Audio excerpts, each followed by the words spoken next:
My channel. सो आज आप पढ़ेंगे कंपोजिशन ऑफ ब्लड प्लाज्मा। उसके लिए तीन चीजें होती है, मिनरल्स, न्यूट्रिएंट्स और क्लॉटिंग। जो मिनरल्स होता है उसके अंदर हमारे पास मेनली होते हैं Na+, Ca+2, Mg+2, HCO3- और Cl-। ये हमें एनसीईआरटी में भी गिवन है। न्यूट्रिएंट्स के अंदर हमारे पास होते हैं अमीनो एसिड्स, फैट्स, विटामिन और कार्बोहाइड्रेट्स। क्लॉटिंग फैक्टर हमारे पास टोटल 13 होते हैं, जिसमें से फोर्थ फैक्टर जो होता है वो Ca+2 होता है, जो हेल्प करता है हमारी ब्लड क्लॉटिंग के अंदर। अब हम बात करें तो ब्लड प्लाज्मा में से अगर क्लॉटिंग फैक्टर निकालते हैं तो हमें सीरम मिलता है। ये एग्जैक्ट हमारी एनसीईआरटी की लाइन है। वहीं अगर हम देखें ब्लड में से फॉर्म्ड एलिमेंट्स निकालते हैं तो हमें ब्लड प्लाज्मा मिलता है। फॉर्म्ड एलिमेंट्स कौन से हो गए? आरबीसी, डब्ल्यूबीसी और प्लेटलेट्स। ठीक है, एक और इम्पोर्टेंट लाइन, जो स्पंजेस और कोलेंट्रेट्स होते हैं वो वाटर से सर्कुलेशन करते हैं। तो फ्रेंड्स, अब हमारा टॉपिक है फॉर्म्ड एलिमेंट्स। थ्री टाइप के होते हैं, आरबीसी, डब्ल्यूबीसी, प्लेटलेट।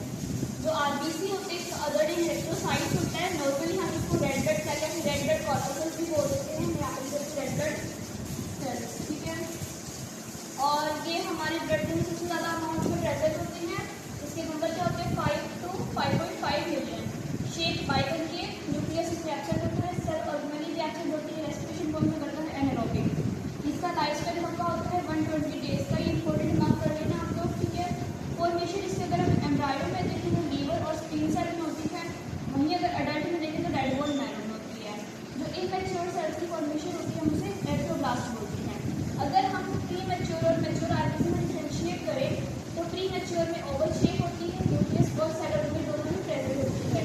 और मैच्योर आरबीसी में बाइकॉन्केव शेप होती है, absence of nuclear, nucleus and cell organelle.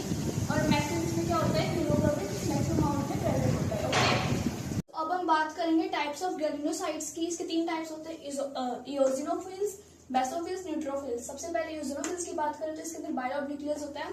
ये रहा, मैंने यहाँ पे न्यूक्लियस दिखाया, मैं थोड़ा और डार्क कर देती हूँ इसको। ये रहा, और एक ये रहा, बाइलॉब्ड होता है। ये 2 to 3% ऑफ डब्ल्यूबीसी होता है। इसको स्टेन किया जाता है रेजिन से, जिसे एसिडिक होता है वो, इसलिए हम इसको एसिडोफिल्स भी बोलते हैं। इसके अंदर क्या होता है? एंटी एलर्जिक सेल्स होते हैं जो इन्वॉल्व होते हैं एलर्जिक रिएक्शंस के अंदर, और इसीलिए ये जो हमारा इओसिनोफिल्स है ये हमारी बॉडी को प्रोटेक्ट करता है एलर्जी से। अब इसका सेकंड टाइप है बेसोफिल्स। तो जो बेसोफिल्स होते हैं वो ट्राइलॉब न्यूक्लियस होते हैं, मैंने दिखाया यहाँ पे, ये रहा 1 2 3। ठीक है, ये हमारी डब्ल्यूबीसी का 0.5% होता है और इसको स्टेन किया जाता है बेसिक डाई से। इसका कलर आता है मिथाइलिन ब्लू। ये रिलीज करता है 3 हार्मोन्स, हिपारिन, हिस्टामिन और सेरोटोनिन। तो इसके अंदर जो हिपारिन होता है ये एंटीकोगुलेंट होता है, यानी कि ये प्रिवेंट करता है melting of clotting factor and platelets. ठीक है, और इसके अंदर जो ब्लड वेसल्स होती है यानी कि डू नॉट क्लॉट, वो क्लॉट नहीं करती हैं। अब वहीं पे हम बात करें हिस्टामाइन की, तो ये वासोडाइलेटर होता है, यानी कि ये ब्लड वेसल का डायमीटर जो होता है वो इंक्रीज करता है, जिससे हमारा जो ब्लड प्रेशर होता है वो क्या हो जाता है? डिक्रीज हो जाता है। सेरोटोनिन की बात करें तो ये ब्रोंकाई कॉन्स्ट्रिक्टर होता है, यानी कि कॉन्ट्रैक्ट करवाता है ब्रोंकाइल के अंदर, ताकि जो हमारा एयर प्रेशर है वो इंक्रीज हो जाए। अब हम एक बात करेंगे कि जो बेसोफिल्स होते हैं वो सेल के मास की तरह एक्ट करते हैं, डब्ल्यूबीसी के मास की तरह एक्ट करते हैं। मोस्ट एक्टिव फेगोसाइटिक सेल कौन से होते हैं? Neutrophils and monocyte. अब फेगोसाइटिक सेल का मतलब क्या है? यानी कि ऐसे सेल जो हमारे क्या कहते हैं, पैथोजेंस और एंटीजेंस को किल करते हैं, उन्हें हम फेगोसाइटिक बोलते हैं। ठीक है, तो ये कौन से होते हैं? न्यूट्रोफिल्स और मोनोसाइट।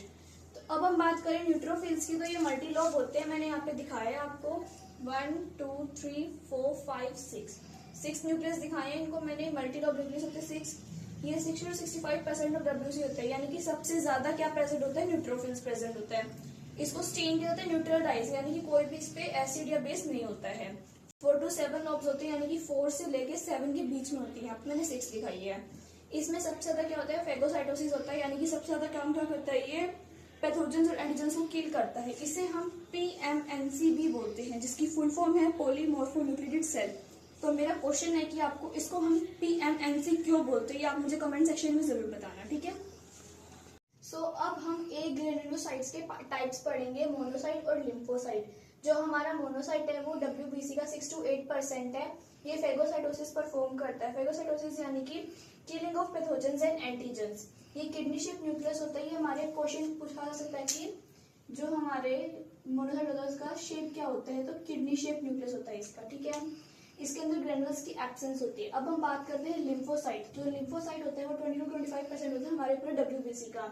इसके दो टाइप्स होते हैं, टी सेल और B cells, on the basis of immunity cells, ठीक है। तो जो बी सेल्स होते हैं वो अगर एक्टिव होंगे तो ये एंटीबॉडी रिलीज करेंगी, जिसे हम इम्यूनोग्लोबिन भी बोल सकते हैं, और इनएक्टिव होंगे तो act as a memory cells use करेंगे, APC सेल्स बोलते हैं, ठीक है।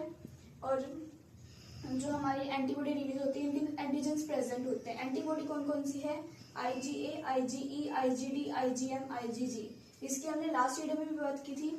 सो अब हमारी जो बी सेल्स हैं वो स्टिमुलाइट देंगे हमारे टी सेल्स के TH सेल को, यानी कि हेल्पर सेल को।